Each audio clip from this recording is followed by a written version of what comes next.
My name is Harry, and I'm from London. Meghan Markle here.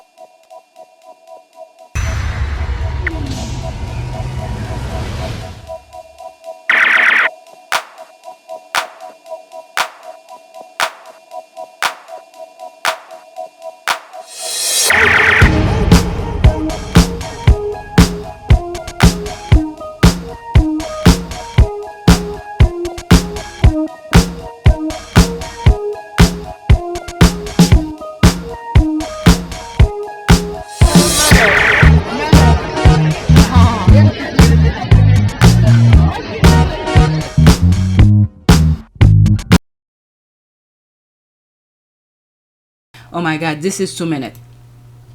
Let's pause. Okay, I'm not gonna go to.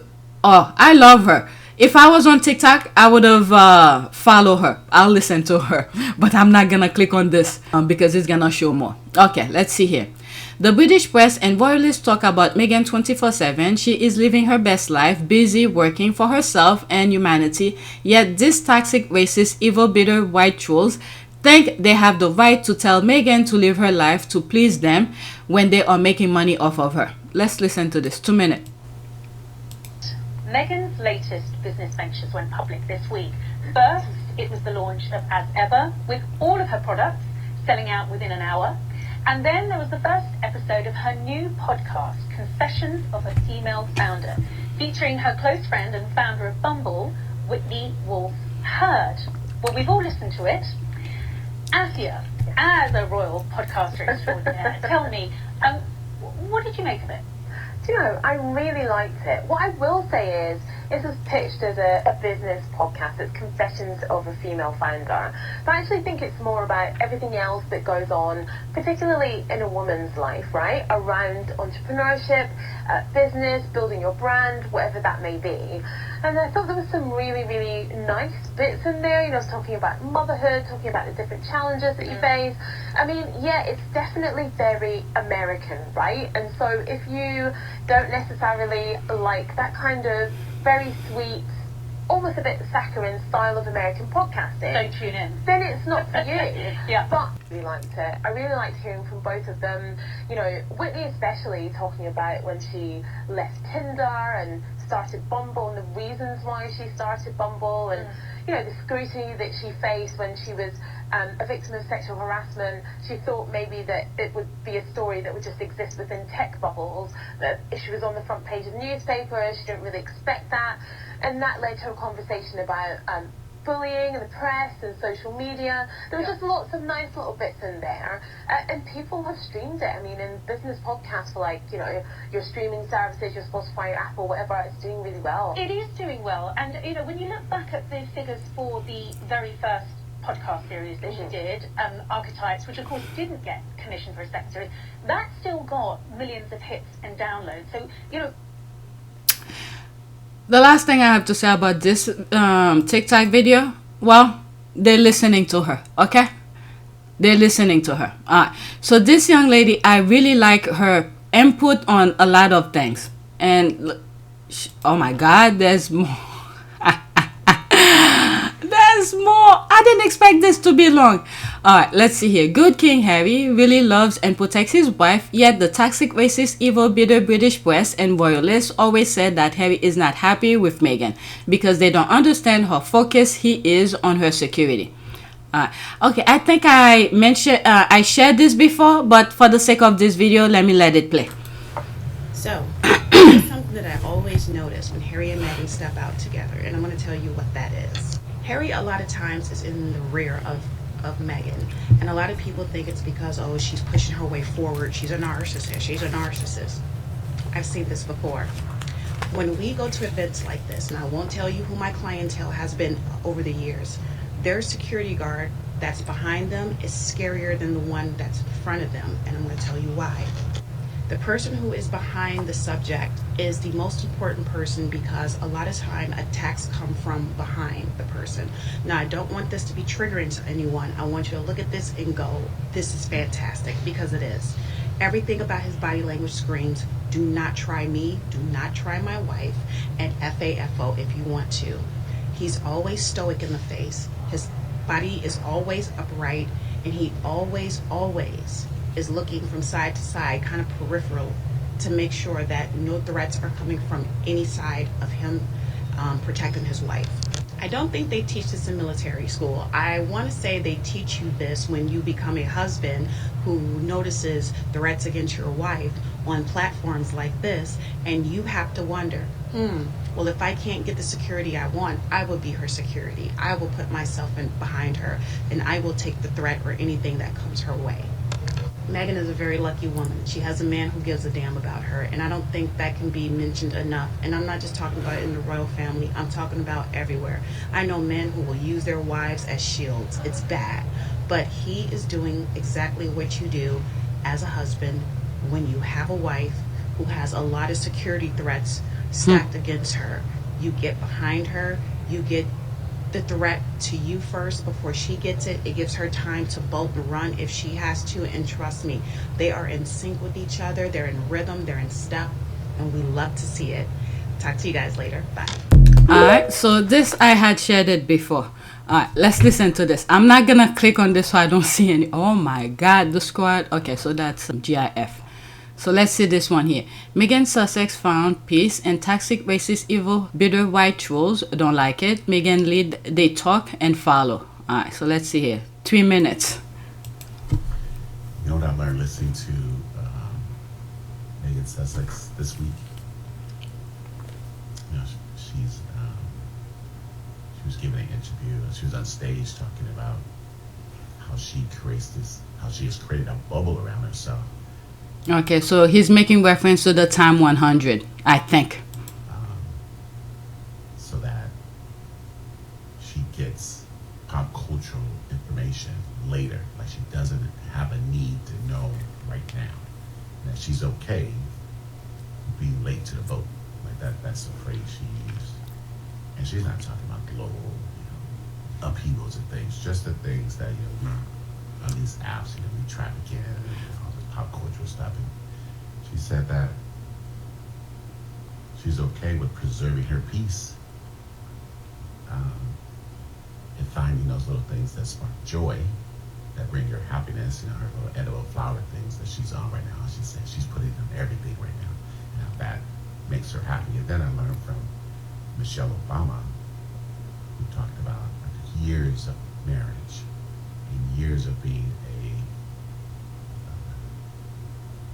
first lady and Barack Obama's wife, and all of that, and how she skipped that inauguration because she wanted to put herself first. And she said even that was hard. She had to purposely not have her clothes ready to go, so she would have an excuse not to go. And she said she's learned that she's going to put herself first, and that she's okay with that. And you see the backlash to her was, this divorce rumors and everything, just because as a successful woman. It's very interesting. He's bringing Michelle Obama. There's a video I pinned somewhere for me to watch, and it's about her talking about her marriage. I have not watched it yet. I'm glad he's bringing that up. When I have the chance, I'll watch it. But let's continue. Wants to look out for her best interests after decades of looking out for her husband's first. That the media sphere said, "Oh, she must be leaving him," and it was nothing like that. She just was putting herself first. Okay, so that's what this was about. Put yourself first. It's okay. Give yourself permission to put yourself first. And the other thing I was thinking as he's saying all of this is like that the universe was speaking to all of those black people to come into that, I don't know, it's like a magnetic force that transmitted. We all were thinking almost the same thing, the same way, to just put ourselves first. I don't know. Does that make sense to you? Because after the election, once I realized, this is something I've said many times. The day of the election, especially around 6, 7 o'clock, when I saw the orange man was winning, I got depressed. I stopped watching the TV, the news about it. The following day, when I found out he won, I went in a complete depression. And then the following day, 2 days after the election, I came to the agreement of accepting it. And then I was calm. And I started thinking, okay, if Vice President Harris had won, and I compare if she had won to when Obama was president, how much of the time that was going to be wasted, even though what we are facing right now is very devastating. But I was comparing it to that because they will prevent her from doing anything. It would be a waste of time. Then I came to the understanding we had, as a country, as a society, we had to go through what we are going right now. It's very hard. It's the storm. We are in the storm right now. Okay? Only 4 months in the storm. Not year, not 2 years. Just 4 months. We are in the storm. Many people are crying foul and all of that. So, some of us had to face that, to understand, or at least start paying attention, because still, even though we are in the storm, many don't see it. They don't recognize it. And now we are seeing other countries are isolating America. Maybe this is what we also needed, because many of white American in particular, they only know themselves. They go places, they're imposing their own will. I don't know if it was in this video or the previous video where I was talking about Mexico is saying, the ocean front, the beaches are for public space. It's not for individual who buy the ocean front property and they're putting barricades, this is theirs and all that, the same thing that they be doing in the US. So all of that, we had to go through it in order for us to understand it. I don't know, many still don't get it. People who are on TikTok, you could go look at some TikTok videos that I be seeing on YouTube, people are talking about. But anyway, let's continue. And it's okay not to know all the pop cultural things happening when they happen. And then thirdly, find those little things that bring you joy. And from those two women, including former Vice President Kamala Harris talking about, doing what she wants to do, those three women are three of the most attacked women on the internet globally. And they can find their joy and their peace in centering themselves and making sure that they have what they need to be happy. That's right. Fulfilled. And I think those three messages are just lovely. And looking at him, No doubt. okay, I don't know how you're gonna see that, but I don't mean any harm. He just doesn't seem the type who would have followed Meghan. I could be wrong, but I could see him following former First Lady Michelle Obama and Vice President Harris, but not Meghan for some reason. I don't know why. Okay, you guys could come after me for this. So let's see here. So this is someone that I black. Good King Harry, deal with it or stay in pain forever. Evil thing. Okay. Tina, please follow back. Yes, ma'am. Who is that? Oh, there's the blue check here. These are the people some of the squad probably talking about. They want the squad to follow them, and then later on they come and shit on the Sussex squad. You're right. Harry is all about protecting his wife and making it clear to the world that they shouldn't mess with him and his wife. Okay, well said. In that case, how do you explain her behavior toward Harry while they were working royals? Okay, what was Meghan's behavior? She used to always put herself ahead of him. Oh God, nah, I don't even need to finish with that. If Harry doesn't say anything, I don't know. All right, so I read that. Should I say, listen, there's the laugh here. Their pains is forever because Harry and Meghan are not hiding to make toxic, racist, evil, bitter trolls happy. There's that. Go back. I'm reading some of the comments, not the videos. These are all videos that I've already shared with you. These royal experts sound as if they memorize every word Meghan said. The irony is that they can see her power over them. Yeah, this is what I said here. At least we know they're listening. Okay, that show is stinging. Who tuned in to listen to toxic behavior? It's no wonder Simon Cowell got rid of her from X Factor as a presenter all those years ago. Oh, was she? I don't know. Why give her 3 weeks and she will look like Angela Levine? Okay. The woman in pink is Daisy McAndrews, often on the right-wing GB News TV. Okay, so they're pretty much the type. Let's leave that alone. All right. There's the comments here. Let me go to the next tweet. I have one more after this, and it has to do with politics. I don't know. Maybe I should put this video on APTS Sussex. Okay, it brings me so much joy that the voter have no access to the entire Sussex family. All they have is the content Meghan posts to her Instagram.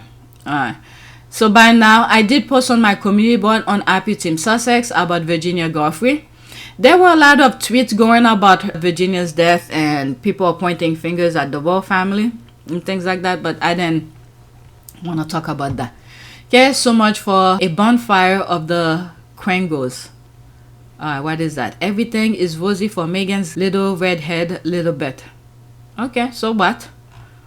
Alright, I think the Daily Fair have crossed a line here.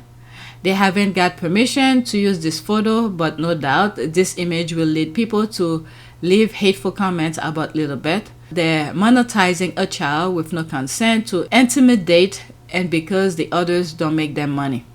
Okay. Using the back of the head, so I don't know how that will go. There's one comment under that. Unfortunately, for a public figure, they can post pics that are posted on social media as long as they reference where they got the picture. Law sucks. Okay, I don't know about that. It's the back of the head. I don't know. Okay, they must be so peeved. Oh well, cry harder. I thought Maureen has Meghan's friends' contacts. There's the laugh here. All right, so this is the last tweet. It's a politics, U.S. politics. And let's listen to it. I may not read the comments, okay? The caption and what he's saying, because I listened to him. He's pretty good. He's the one who said, "Dear white woman, what the F is your problem?" This kind of thing. All right. Put respect on Senator Cory Booker and Minority Leader Hakeem Jeffries. Name 100% fire, okay? 1 minute and 39 seconds. Yeah, bitch, this message is for you because I know your mantra. Me no like unless they're white, but y'all gonna put respect on Senator Cory Booker and Minority Leader Hakeem Jeffries' motherfucking name. Give them their things. They've been sitting out there for at least 12 hours on the Capitol motherfucking steps with a vision, a mission, and a motherfucking message to the American people that we're not as helpless as we motherfucking think. Congress reconvenes tomorrow, and Republicans are planning to cut the budget by $880 billion damn dollars. And guess what's on the chopping block? Medicaid. So Senator and Minority Leader decided to come together for a simple conversation about how this budget plan would affect the American people. It started off with just 2, but then it grew. Congressmen showed up, senators showed up, then the people showed up, and they expressed their own personal life stories on how this budget plan would affect them in their daily lives. And I know what you're thinking. This is performative. This doesn't mean anything. Just say it doesn't mean anything to you. Speak from your own personal place of motherfucking privilege. Maybe you've never had to depend on Medicaid. Maybe you don't have anybody in your life that depends on this fucking funding to survive. But it doesn't matter when Democrats are the minority. Who gives a fuck about them being the minority? The people, the American people, are the majority, and we have the motherfucking power. Last time I checked, regardless of party affiliation, Congress works for us. Their checks come out of our paycheck, which is our motherfucking taxes. We're the motherfucking bosses, so we need to act like it. We're their employees. We're the ones who elect them. Don't get it twisted, bitch. You've got power. Guess what you can do? Call Congress. You can call these motherfucking fuck-ass Republicans and tell them, look, you want to lose your job. Do you want to know what it's like to be unemployed? If you implement this budget that's going to cut Medicaid and cut social programs, guess what? We're going to cut your ass out of motherfucking Congress when we vote in 2026. It's just that simple, bitch. And this is the thing that I'm saying. I don't think, the Republicans, when you look at Republican states down south and Midwestern states, I was going to say countries, but state, they all voted for Republican. They never I don't think they understood the way the government worked. Majority of those Republican states were being supported by Democratic states like New York, California, and those type of states that were sending so much taxpayers' money to help those Republican states. This is why I said that we had to go through some of these unnecessary hardships in order for them to understand it, because many of those Republican states, they were making sure the people in their state don't understand how the government works, and then when there's an issue, they point fingers at other, let's say the New York, the Democrats, and all. Everybody else is the problem but them. Okay, I think in Mississippi or something like that. I could be wrong with the state, but it's somewhere down south. As soon as Trump got in office, and I believe some of them were getting their electric bills were very cheap, and all of a sudden they even take money out of their savings to pay for electricity without their consent. Okay, so many of these people needed to go through it, and I still don't think they get it. They don't get it. If they could vote for someone who let the pandemic end, at least on that aspect alone, when they were voting, to say that I don't want this guy back in because so many Americans die when a lot of things could have been prevented, but they voted for him. So this is why I'm like, I don't need to look at all of this. I'm just waiting when it's time for election for me to vote. And the other thing as well, some of the people, they are resting, and I'm hearing there's people who live outside of the country when their passport is they're already American, okay, their passport have been expired, they do not renew their passport for them. So there's a reason for all of this. When the midterm election comes, they do not want people in the voting booth. They want to create as many chaos as possible, giving you unnecessary problem to deal with. And then when it's time to vote, that would not be an issue for you, even though it should, but to prevent you from being in the voting booth. But anyway, so this is the last video. I don't want to go in the comment and all of that, so let's leave that alone.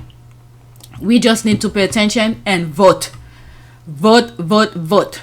Not just by the people who have the R or the D next to their name. Look at their history, how they voted, and things like that. But my goodness. All right. So the prayer that I did was prayer for protection. Let's say prayer for honesty. I don't know why this word came to me. All right, let's pick this one here. A prayer for your child's integrity. That should have been something for the first video that I did for Parents Network.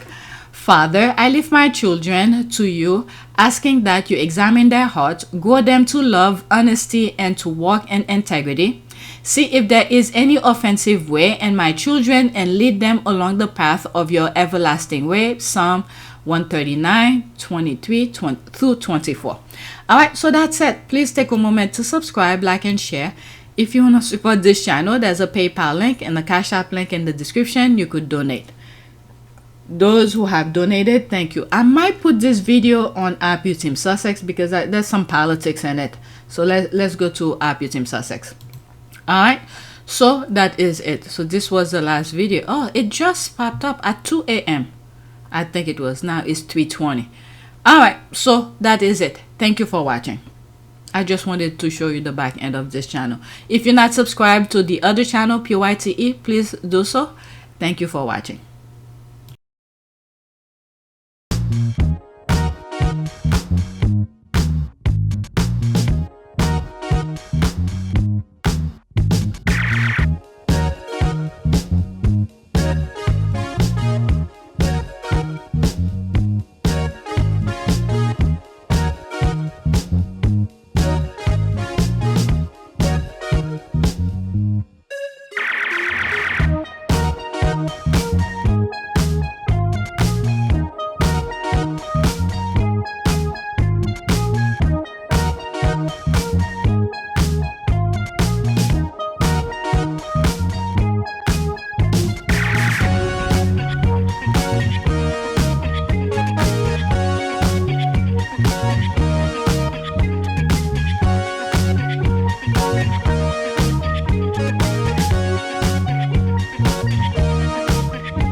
Wanaka.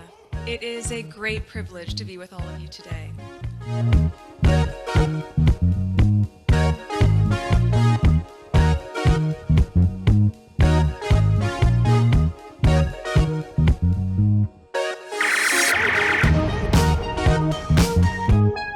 You know, we ask for forgiveness and please come back.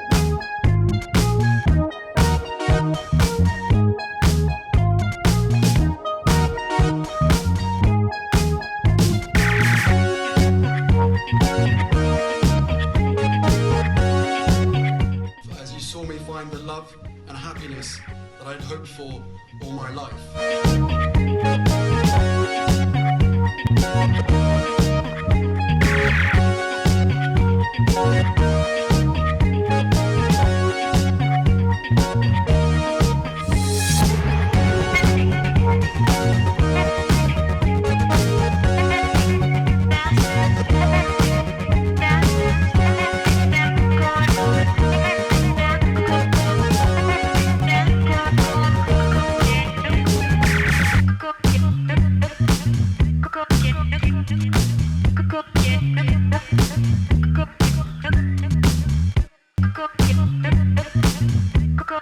You are all in this together, and if I may speak personally, we are all in this together, because asking for help was one of the best decisions that I ever made. You will be continually amazed how life changes for the better.